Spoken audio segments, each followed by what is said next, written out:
Hey guys, Muncheez here, and welcome to another Lost Ark video. And in this video, I'm going to be going over what you should do with your elixirs coming over from the Ignite server.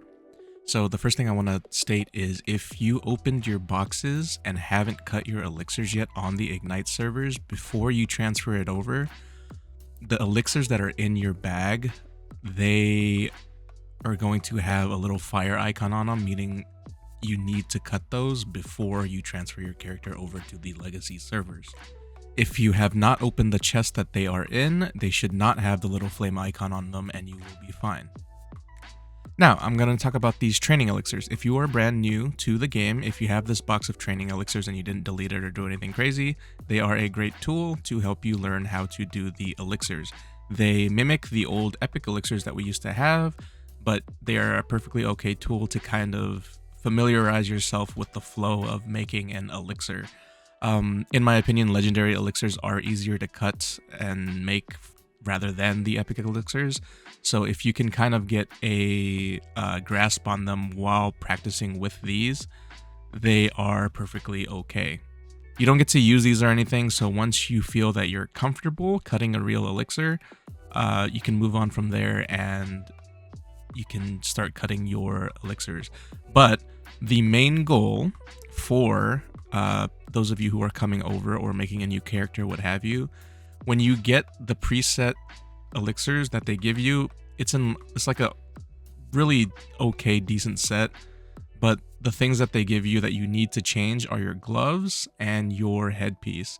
So the gloves and the headpiece together make a set. So DPS will either go for master or critical, and then supports will end up going for the luminary set. And this set is for your gloves and your helmet. And if you are confused of which set you need to go, if you haven't seen my other video for talking about Lost Ark Nexus is a great resource. There's a frequently asked questions section under every class that says what elixir should I use, and it'll tell you which elixir that you should use for your class. So the main goal is to get your 40 set for the set that you want. So if you're just replacing your helm and your gloves from the Ignite server, you're going to want to cut an 8 or higher on your gloves and your helmet.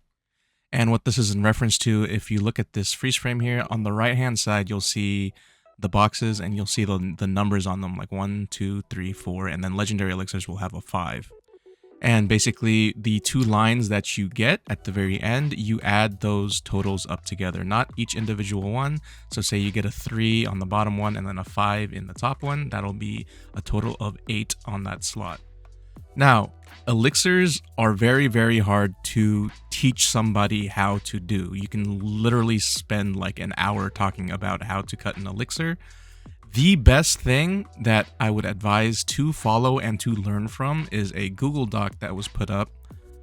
So huge shout out to the OK Guild and Leander the Gander, I believe, for creating this doc. I believe a person named Bagwood is also listed on here. So huge shout outs to these guys for making this.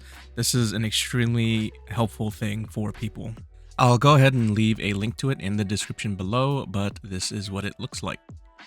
So as you can see, it is a massive Google Doc, and there is a section in here for epic elixirs. We don't use those anymore, so you just go straight to the legendary elixirs when you start doing it. But for the most part, the part where it says read this section, important info, it teaches you the lingo that they use and what they mean when they say certain things in the Google Doc when it's guiding you through how to cut your elixirs.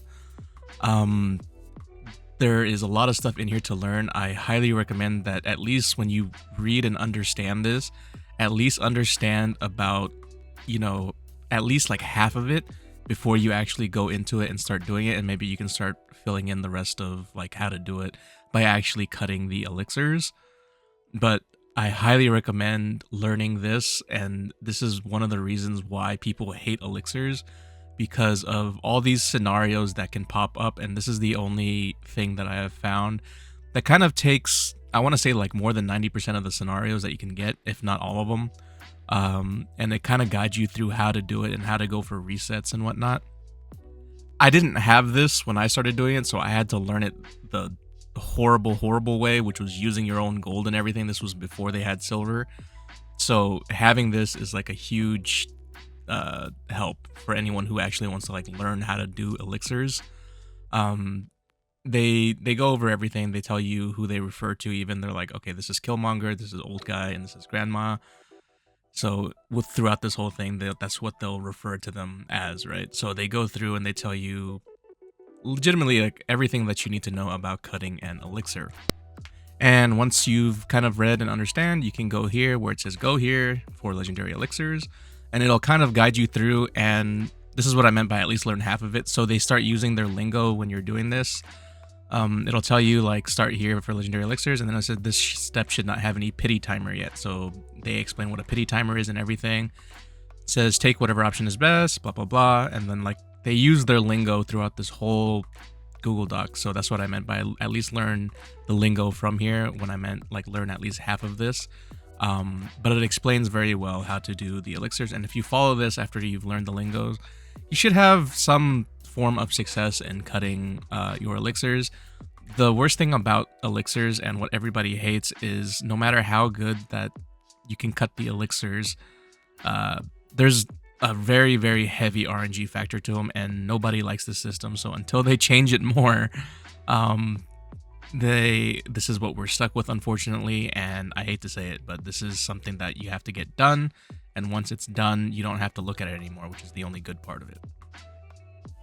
And lastly, I'm going to go over some things that kind of get overlooked a little bit, I feel like, and just some of my own opinions and from my experience, rather, from just cutting an absurd amount of elixirs. So the first thing is, if you're trying to make a piece for like your helm, do not pick another slot for something like, say you get a whole bunch of options you don't want, and if there's a helm option in there, do not pick that helmet piece. Because you can't have more than like one helmet slot in the elixir. So if I picked the other helmet thing, I would not be able to go for, let's say, like a master helm piece, because I picked another masterpiece on there. So you can't have more than one of the same slot on there. Besides common slots, you can do however many of those, but in terms of like shoulder pieces, chest, pants, and all that, like they have their own unique lines. You cannot double up on them, meaning like you can't have two different types. You can't have like a master glove and then a critical glove in the same elixir. The other thing is once you start getting the hang of like seeing how far you can get elixirs and whatnot, you can kind of tell when the first reset option shows up. So when you get your first reset option, generally speaking, if you do not have something that's already like really good, like it's gone into like probably every line that you wanted, you just want to reset the elixirs. Don't try and push your luck. Every time someone tries to push their luck, including myself, you get kind of screwed either at the end or you just get unlucky after the fact. But if you are already behind in the elixir cutting to like where your goal is set to be, so say if you're trying to cut like an 8 elixir or a 9 elixir, what have you, if this reset shows up and you know you're not going to be able to get that 9 or that 8, just go ahead and just reset the elixir and start over. It is not worth trying to push your luck cutting these elixirs. I want to say like 9 times out of 10, you'll just waste that elixir entirely. There is a way to get the reset thing to show up later, but I highly don't think it's worth it. It's just easier just to reset and then start over, considering like if you're using the event elixirs. It's a little rough when you start using gold, but with the elixirs that use the silver, I highly recommend just resetting it and just trying to make sure to guarantee that your elixir turns out well, because in most cases the elixir will usually get scrapped anyway if you just are truly unlucky. But for the most part, don't try to push your luck with the elixirs when the reset option shows up. If it is up, it just takes a little bit of experience to know when to reset and when to not. There's only very few cases to where you shouldn't, and there's a lot of cases to where you should reset the elixir if the option shows up. But this is something that you gain through experience and through cutting the elixirs. So hopefully more of you guys figure that out sooner rather than later. The next thing I want to go over are the exhaust options. So every sage has their own exhaust option, and when they show up, the Grandma's is the most RNG heavy one, and I've seen this one destroy people more over than I have no idea, but this is probably the worst one. It is the most rewarding one if you can hit that 5, but the safest bets is either Killmonger or Grandpa's exhaust options, because it'll either be 0 to 4 for Killmonger or +2, +3 for Grandpa. So if you can avoid the grandmas, by all means, please try and avoid it and set up your elixir to where when you get your exhaust options, it'll be Killmonger and the Grandpa. Other than that, save your rerolls to the very end as far as you can, unless you get pigeonholed into absolutely having to reroll. That'll happen at some point in time when you are making elixirs, but save your rerolls, at least one, all the way until the end. But ideally, you want to have 2 rerolls available when you get to the last one. I absolutely hate saying stuff like this, but this is the worst system in the game. So if you can make it through elixirs, you can make it through any other system in the game that they have in terms of vertical progression. So think of it as a boot camp for what's to come. So if you can handle this, you can handle the rest of it. But yeah, that's pretty much it for this video. If you guys have any questions, comments, concerns, anything of that sort, feel free to leave it in the comment section below. Don't forget to like and sub on the way out, and I'll see you guys next time. Bye.